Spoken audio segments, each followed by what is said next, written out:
Yep, we're recording. Hi, y'all. Okay, so take 3. This is the 3rd time that I've tried to make this video. So hopefully, this one, 3rd time's a charm, hopefully. So I'm downstairs in my kitchen making a little bit of coffee. And my son just woke up from a nap. So forgive my hair, I'm going to put it up in just a minute. So hope you all are having a wonderful day. If you've never seen me or my channel or my videos, which is pretty much the whole wide world, my name is Christy Matthews, Christina Matthews. I go by Christy. I have 3 beautiful children, and I'm a newbie to YouTube, but I am hoping that there's lots of people that want to be my friend. So, if you've watched any of my other videos, you'll know that I want to talk to y'all about methadone. And I want to give my opinion on it, kind of probably different than anybody else has stated in their videos on YouTube. But before I do that, before I get to that video, I want to give you some background on my life, tell you some stories about my life, some good stories, some bad stories, kind of let you know where I've come from, where I've been, and round it all up with why I've made the decisions I've made regarding methadone and regarding my life. So let me go ahead and put my hair up. It's so staticky. I mean, I love to have my hair down. I cut it. It used to grow so fast, and I cut it almost a year ago, and I feel like it's just not growing fast at all. It's just so staticky in the wintertime that I can't hardly stand to have it down. And so, okay, if you didn't notice by the title of this video, I stole a public defender's secretary's purse. So let me tell you all about that story. So when I was younger, high school, middle school, things like that, I was a goody two-shoes. I was a do-gooder.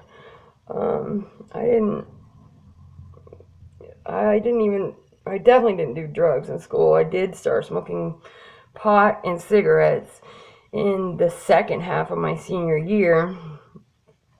And so, I didn't drink or anything like that. I knew plenty of people that did, but that carried on into my young adulthood. I had plenty of people try and get me to do hard drugs, to take pills. I had one guy in particular always trying to get me to take pills. Now, in retrospect, I realize that he was just trying to get me to take pills so it would kind of knock me out so he could take advantage of me. So, thank God I didn't take any pills around him. But anyway, so that brings me to the day I had to go to court. I had to go to court for a whole different matter. I don't even remember what it was, some minor thing I had to go to court for, but I'd never been to court, never been involved with the law, anything like that. So I was really, really nervous.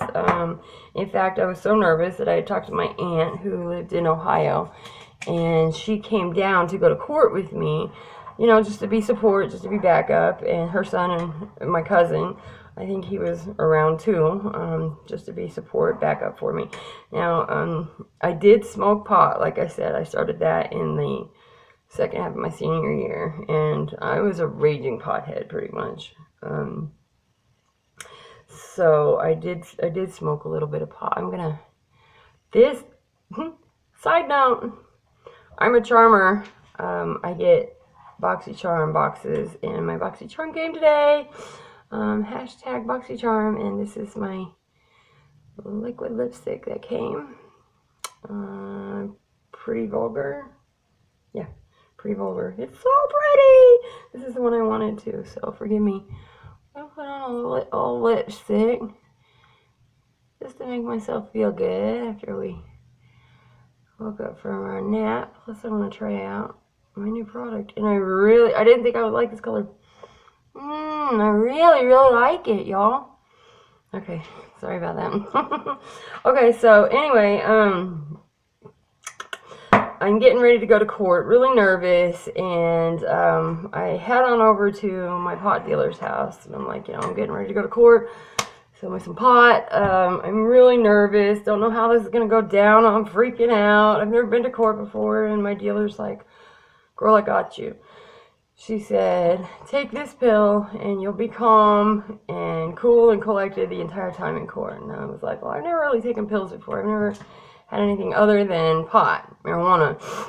She was like, Christy, it's totally safe. You'll be fine. Take this. You'll be good to go. And so I think at that point she gave me a couple, and whatever she gave me I just took. Didn't know anything about it. Never taken any pills before. And lo and behold, this magical pill was Xanax. Dun dun dun. For real. I mean, that tune with every fiber of my being. At this point in my life, I despise benzos. I know that some people do need to take them, be it for anxiety, seizures. I just wish something like marijuana or something like that would be legal everywhere, so people wouldn't have to take benzos, because I mean, I think they are just horrible. They're just horrible. I had a best friend of mine. At one point, she was dreaming that the Klonopins were attacking China because benzos were such a problem in my life and hurting my friends and family so much.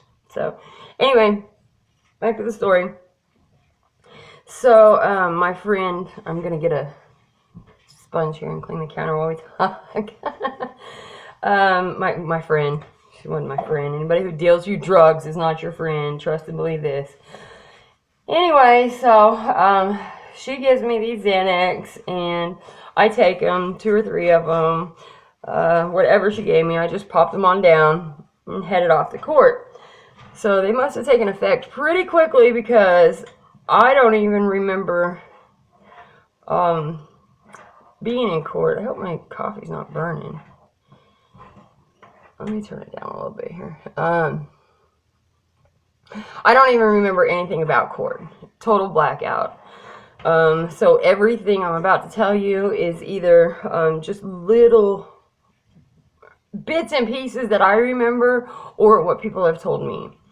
So, apparently I get to court, go through my proceeding for whatever that was about, and apparently I needed a public defender, because whatever it was, I was going to fight it. I do remember it was something that was bogus. I was going to fight it. It was nothing that I had done wrong. Anyway, that's a whole nother story. So they sent me to the public defender's office so I could get a public defender. Okay, that's cool. So my aunt is with me, and court gets over, and I head on. Okay, let me tell you, this courthouse where I'm at is in a very small town. There's cornfields surrounding the town. Very small town. Everybody knows everybody. Everybody knows your business. Everybody knows your entire history, your entire family. It's that kind of town. Real small town. People are very judgmental in this town. So anyway, I head on over to the public defender's office in the courthouse, and I do remember this. I remember you walked in the door, and there's a desk right as you walk in the door. Excuse me. And there was a woman sitting at the desk, and I guess she was the secretary, public defender's secretary, and she was the only one in the office. So I gave her my paper, said whatever I had to say, and she had to get up, I guess, to go into the next room to copy some papers for me or something. And at this point, I guess her purse was on her desk. And let me tell you, it was also the middle of winter, so I'm in a coat. I'm in my winter coat. 2 pockets. There's holes in my pocket, so if you put something in my pocket, it like goes all the way around, free floating in my coat. So I'm in my winter coat, and she gets up to go make some copies for me. And apparently, I decide that I'm going to take her purse. So I grab her purse and proceed to turn around, walk out. My aunt follows me, and I proceed to walk out of the courthouse. Now, obviously I wasn't done in her office, because she apparently was, going to make some copies for me. So I would say I wasn't done in her office, but I decided I was done, because I was going to take the public defender secretary's purse. And I was in there to get a public defender. So who in the hell is going to want to defend me publicly after I've stolen the purse of the secretary of the public? I mean, I don't even know how I have words at this point for what I did. Xanax, the power of Xanax. Yay, Xanax. Okay, so anyway, I grabbed this woman's purse, walk out of the office, and proceed to walk out of the building. Now, I guess I had stuffed it in under my arm in my coat, in my winter coat. Walked out of the office, and I guess at some point, I dropped this woman's purse. Drop it on the ground. My aunt, who's with me, bends down, picks the purse up, and hands it back to me, knowing full well it's not my purse, and doesn't even say, hey, what the hell are you doing? Whose purse is this? What the fuck do you think you're doing, Christy? She doesn't say a word. She bends down, picks up the purse, and hands it back to me. Cool. Okay. So she hands it back to me, and we got in my car, obviously, and drove home. And I only lived like 5 minutes from the courthouse, so we get to my house, and she goes in the house, and I tell her, I'm going to my dealer's house. I'll be right back. I wanted to go get some more Xanax. And so, hi, baby. Mommy's making her video again. You want to say hi? Come here. Vroom. Hi, everybody. Aw, that's a cute picture. Hi, everybody. Hi, all the YouTube people. Best friends in the whole wide world. Alright, let me finish telling my story. Doing like the library, huh? Okay, so anyway, so my aunt goes in my house, and I walked to my dealer's house. She only lived like a street away. So I walked to my dealer's house, and I still got the purse at this point. So I guess I must have taken the cell phone, the woman's cell phone, out of her purse, put it in my coat pocket. What's the matter? Are you okay? Well, I did this. Oh, well, be careful. And it was... Hold on just a minute. In the middle, and tell my video real quick so we can get it done, okay? So, I took her cell phone, put it in my pocket. She had $300 cash. I took that out. Okay, now hold on, rewind. I must have gone in my house before I took off to go to my dealer's house, because I guess there was some prescription bottles too. And I don't think they were worth anything. They weren't pain pills or anything. They were probably something that poor woman needed very badly, but apparently I didn't want them, so I put them in my washer, and then that's when I had to have taken off to go to my dealer's house. So like I said, I took the cell phone out, put it in my coat pocket, took cash out, and then I guess apparently whatever else I didn't want, plus the purse, I had dumped in a dumpster somewhere near my house, a big dumpster. So anyway, I proceed to take off to my dealer's house. Get there, and I go and I purchase about 30 more Xanaxes. I guess well, now I have $300 on me, so I got plenty of money. So who knows how many. I know I ended up in a 24-hour period taking, no, shoot, probably in a 2-hour period taking 30 Xanaxes. So who knows how much I bought total, but I bought a whole bunch of Xanaxes, a big bag of pot, and proceeded to walk back to my house. So by the time I get back to my house, the police are there.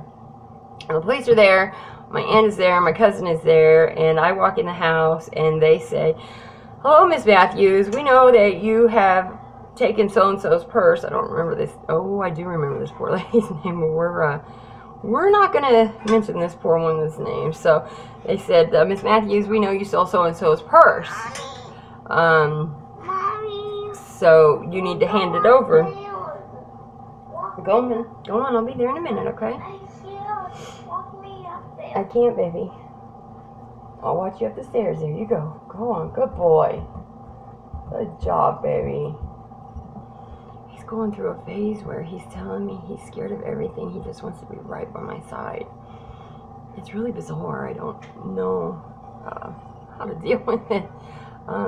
Okay, so anyway, I get back to the house. The police officer says, Ms. Matthews, I know you stole her purse. And I'm like, what are you talking about? I don't have anybody's purse. I just went to court. I just got home. I want to relax. Y'all need to leave my house.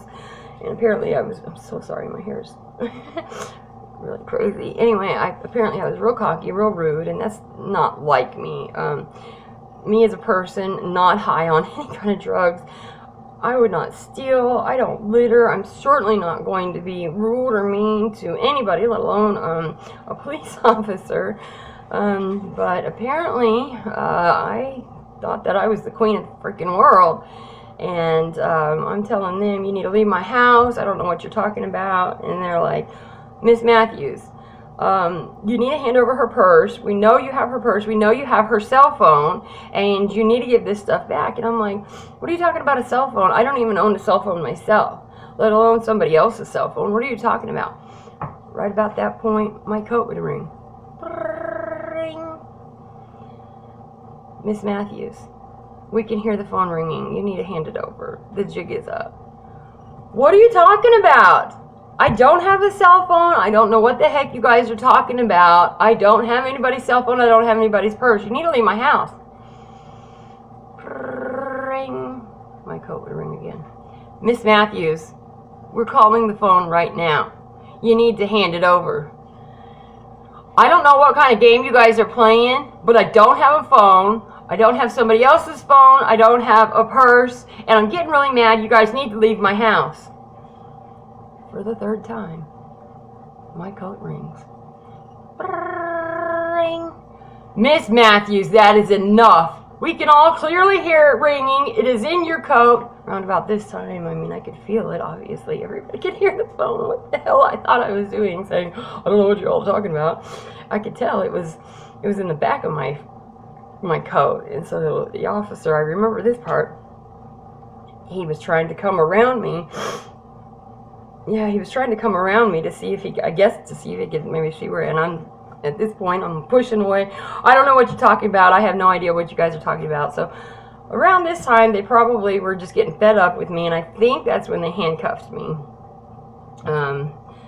Like I said, it's really patchy. I don't remember any of this stuff, just bits and pieces, so bear with me as far as the little details. But I think around that time is when they had to handcuff me. And they're obviously telling me that they're going to arrest me, and I'm thinking, obviously, in my head that, oh my God, where can I go? I'm not going to jail. I have 2 kids. I got to get out of here. So, y'all, my dumbass self in handcuffs takes off out the back door. Where in the fuck did I think I was going out the motherfucking back door? In handcuffs. Okay, now keep in mind, my children at this point are in school. Okay? Gosh, I'm so sorry about my hair. They're in school. Thank God they were not witness to all this ignorantness. But I take off out the back door. Where in the Sam hell I thought I was going, I don't know. It didn't take them. There must have been, oh God. I remember in my mind the one cop, and I guess I remember him because he was always in my face. About that time I run out the back door in handcuffs. Bam! I'm pummeled by at least 4 or 5 cops. Pummel me! Bam! Down on the ground. The jig is up, bitch. You're going to jail. So I remember that much, being pummeled. So they take me to jail. And let me just say, long story short, I end up waking up, sobering up 3 days later, naked in the padded cell. And I look around and I realize this is a jail. I'm pretty sure I'm in a jail. Holy crap, I don't even have any clothes. I've got some kind of turtle suit on. I've murdered somebody. Oh my God, my life is over. I've murdered somebody. They've put me in jail. They've taken away my clothes. Oh my God. Around about that time, one of the deputies, she was just a really, really sweet lady. And at that point, I didn't know who she was. But around about that time, she sticks her little face through the little pie hole and says, Miss Matthews, you gonna be good now? And I'm thinking, am I gonna be, huh? Yes, ma'am. Yes, ma'am, I am. Are you hungry, Miss Matthews? Yes, ma'am. I'm very hungry. Well, I'm not surprised, honey. You haven't eaten for 3 days. I've been here for 3 days. Yes, you have. Can you tell me my charges? We'll talk to you later, Miss Matthews. Okay. So, let me back up a little bit. they ended up, I guess when they brought me to the jail, they put me in the drunk tank because obviously I was not sober, and put me in jail clothes. And I guess at some point I tried to take off my shirt or pants or something, wrapped around my neck, thinking I was going to do something, try and commit suicide with my jail clothes. So at that point, this is what they told me. 3 guards came in, tackled me and wrestled me, and took my clothes and dragged me down the hallway to the padded cell. And I was fighting and carrying on so much that they had to tase me. And they threw me up against the wall, tased me. About the time they tased me, I piss on one of the officers' cell phones, breaks his cell phone. The county has to replace the poor man's cell phone. And over the course of the next 3 days, they maced me 2 other times, wrestling with me because I'm carrying on, throwing a fit. None of this I remember. None of this. I can't, especially back then when I was younger, you guys. I was insecure. The last thing I'm going to do is start a freaking riot, and I'm fighting with deputies and police officers. I guess all this time they're telling all the girls in the girl block that there's this great big girl, she's really scary, she's fighting all the cops. It takes 5 cops just to keep this girl down. She's gonna come in here and kick all your guys' ass. So they're terrified, thinking some big brute of a girl is gonna come in. Here I come. When I was younger, I was a lot skinnier, all timid, scared. Y'all, my hair was down to my butt. So after being maced 2 times, my hair's out to here. It acted like hairspray. My hair's out to here. I'm covered from head to toe in bruises from being pummeled 500 times, justifiably so. Don't get me wrong, justifiably so, because I thought I was going to take off in handcuffs and trying to escape from the jail and try to kill myself. So I'm covered in bruises. My hair's out to here. I'm skinny, terrified. In comes this terrified girl in the girls' block. And so they... it must have been a sight to see. These girls were expecting this big old brute of a girl. But anyway, I ended up, I guess, they had to request for a new judge because, again, this was a small town. The judge that I originally had been given, my family knew, so they had to request a new judge. They had to request a public defender from out of town, somebody who was not biased, because obviously any public defender in the public defender's office in this town is going to be biased against the woman who stole the secretary's purse. So they had to petition for a public defender outside of the county, and I ended up getting, this is so foggy in my head, you guys.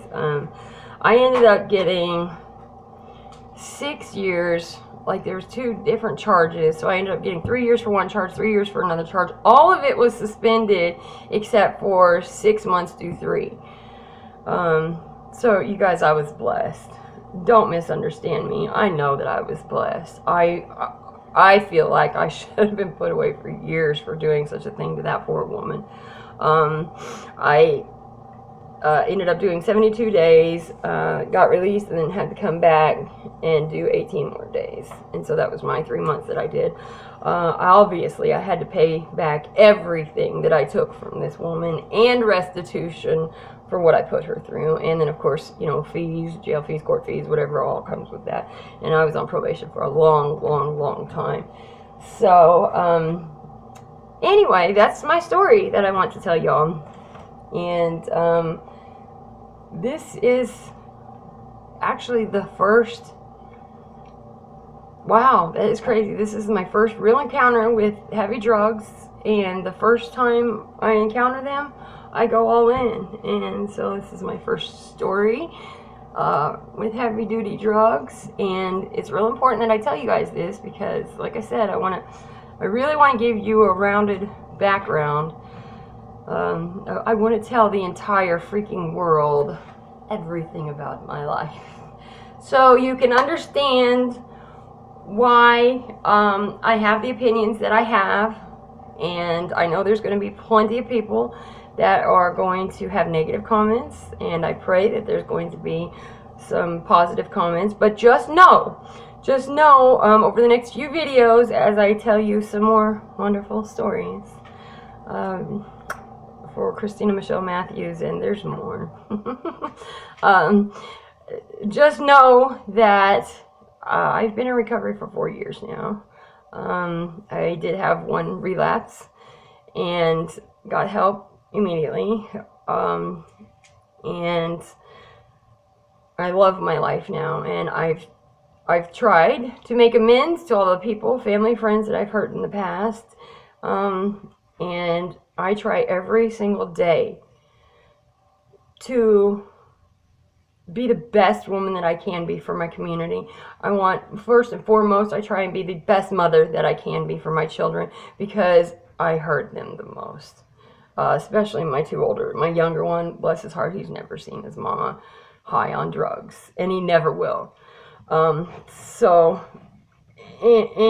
my integrity is very important to me. So all these stories that I'm going to tell you over the next few videos, they provided very serious lessons for me to have learned. And maybe I can help even one other person out there learn from my stories. So, yeah, I guess I will put this video to close now. We're 26 minutes in. Better than the first 2 videos that I tried to make.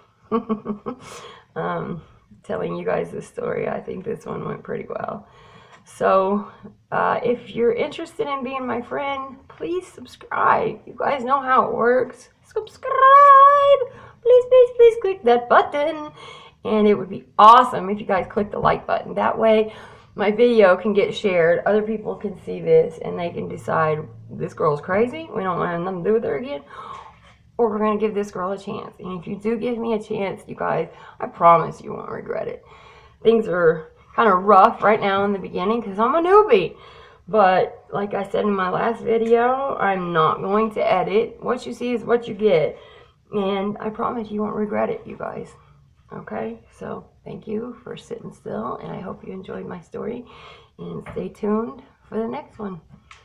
Thank you, guys.